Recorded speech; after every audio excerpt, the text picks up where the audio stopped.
Hello, friends from Lee University. My name is Mike O'Brien, and last week I did a seminar at the school where we talked about designing and leading life-giving rehearsals.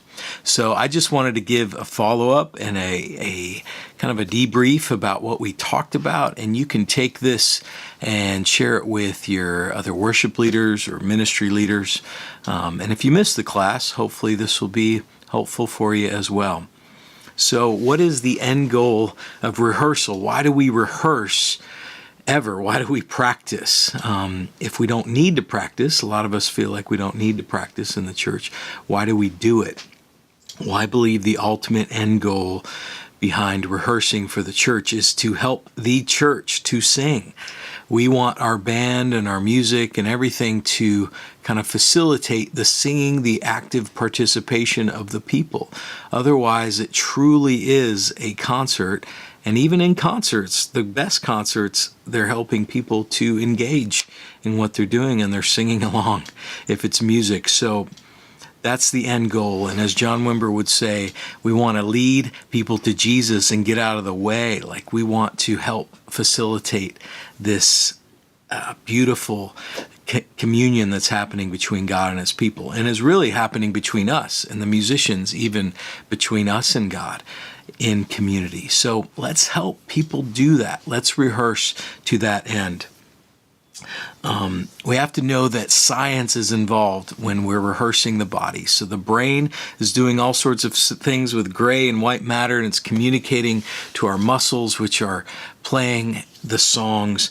And there's a certain science behind different ways the body works that creates these pathways, these neurological pathways between the brain, between the muscles. We want to widen those pathways. We want to embolden them and strengthen them through repetition, through practice. So practice is the action with the goal of improvement. It creates ease and speed and confidence for the player. So we're just helping the drummer, the bass player, the sound tech, everybody to rehearse that. So the skill of leading a rehearsal is just as important as the skill of learning how to play the guitar or piano. It's an acquired skill. We have to learn how to do it, and you can learn some specific things of how to become a great rehearsal leader or musical director. Even if you don't feel like you have that confidence at all now, you can grow into that. Mind and body chemistry is at play. Know that ensemble chemistry is at play. Rehearsals allow the church band to build that chemistry with one another. Most bands that we go pay, $100 to go see at a concert, there are 6 or 7 or 10 people that have been playing years and years, months and months, and they're only playing 20 or 30 songs. Well, the church is full of amateurs. The church is full of newbies. The church is full of discipleship where we're bringing up new people. It's different than what the world has, but in some sense we're required to do the same thing that is done outside the church. So we need to help them. We need to create chemistry, and we create chemistry by making time and letting the pros play with the amateurs and the amateurs play with the newbies. Everybody plays together and we help create that chemistry. I also love rehearsals because it's a great place for mentoring, to build up new leaders, to allow people that are just getting started to work with the people. It reminds me of my son helping me and my friend carry the piano in. My son is 6, and me and my friend are lifting the piano. My son wants to help, so he is putting his hands on there, and he's giving it all he's got, and he's helping. We're teaching and mentoring through rehearsals.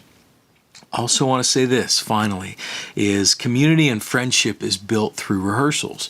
Many churches use the band rehearsal time during midweek as their small group, and that's fantastic.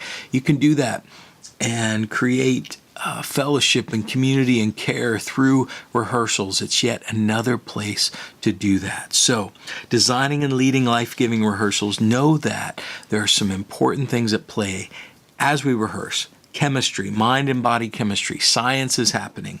Ensemble chemistry. We're creating vibes between people, drummers and bass players and guitar players and organists. Mentoring. We're building up leaders. And finally, we're allowing space for community and friendship to happen and blossom within our meetings. Okay, so designing and leading life-giving rehearsals. Here's the designing part. We want to get it right before we start. So, if you have a rehearsal on a Thursday, you start thinking about rehearsals several days beforehand. If it's just on a Sunday before church, you got to think about it several days ahead of time. You want to systemize the insanity. To quote my good friend Randy McCoy, bad administration hurts people. When we don't administrate well, it's just going to confuse people. People will show up. You might know the songs and love the songs, but then somebody might show up that doesn't know the songs and they need a lot more help than you need. They need some more administration. So we're going to help several days in advance. If you use Planning Center, use that. Employ it. Change the MP3s. Pick the right MP3s. Make sure the right chords are there. Worshipteam.com is another great resource. Both of these are really good. Use them, employ them, send the songs out several days far in advance. Make sure they're in the right order. Make sure you have extra songs. Make sure you are ready and prepared for rehearsal. Email them to the team. I often begin sending the team text messages early on in the week, sometimes as a group or individuals, just saying, hey, looking forward to it. Hey, check out that riff on the third song. Hey, make sure this happens. It will make rehearsal go so much better and more relational. Number 2 is to chart a plan for every song. Think about what you're going to do in every song. You don't need to chart out every measure, but think about who's going to sing each song and alert that person or persons what they're doing. If you have an idea that one song's going to need brushes or mallets on the drums, make a note of that. If you think you're going to want a different sound other than piano, make a note of that. If you're going to want the vocals to all be in and be really tight on a certain song, make a note of that. Play through the set by yourself. This is one of the best tricks in the book for rehearsal, is to play through all the songs by yourself and know the songs, be able to lead them really well. Number 3 is set the stage. Get to church early. Set up the microphones and the monitors. Get everything going as much as you can. Or if it's part of the sound tech's job, just make sure that you're working with them so when people arrive, you can deal with people instead of stuff and fixing stuff. So much of this is just showing up early and making sure everything's ready. All the way to the point of, if you're really on top of it, you're going to write a little note for your bass player and say, hey man, I love playing with you. Encourage them. So when they come in, they see that note, they see a bottled water. The singer has a bottled water right there. I mean, you could really serve your team before they even show up for rehearsal. It's going to set the expectation way high when they come in. Test all the channels, etc., etc. This is why we want to pay our worship leaders, because this stuff takes time, but it is so crucial to leading life-giving rehearsals. So, we've prepared. Now we're going to do the rehearsal. How much time do you need to rehearse? Well, I think it's probably more than what you're doing. I love, if there's 5 songs in a set, I love to practice for 2 hours and have a half an hour break. So if church starts at 10 o'clock, I love to go from 7:30 to 9:30, have a half an hour break. That might seem like crazy talk to some of you. You think these songs are so easy, why would we need that? Well, I think a lot more is happening than just rehearsing music. I think a lot more is going on, but I would encourage us to have creativity in our playing and all these other values that are not part of the rehearsal value, but are important to what we're doing. Mentoring and friendship and sound training, all kinds of things are going on, and those things take time. So I would encourage you to practice more, have more time there, and a couple tricks here. So if some people show up early and some are still setting up or solving problems, the worship leader can actually start to rehearse with the vocalist before all the other stuff happens. Or you can walk back to the drummer and rehearse with the drummer.